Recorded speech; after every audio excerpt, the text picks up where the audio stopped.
تحية طيبة. أبرز عناوين الأخبار من بريس 23 أقدمها لكم أنا آريا حاجي.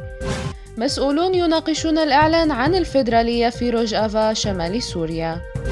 القوات الكردية تنتشر في كافة أنحاء مدينة القامشلي وتطوق المربع الأمني وتعتقل أكثر من 80 عنصراً للنظام.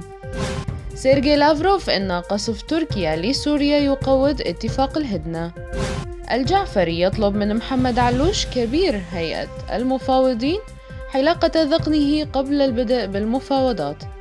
المعارضة السورية تطالب الحكومة السورية بتوضيح أفكارها بشأن الانتقال السياسي. أردوغان يحث البرلمان على رفع الحصانة سريعاً عن نواب حزب الشعوب الديمقراطي المؤيد للأكراد. الجبير يقول بأن الانسحاب الروسي من سوريا إيجابي للغاية. توقعات الطقس في سوريا ليوم الأربعاء 16 من الشهر الثالث عام 2016.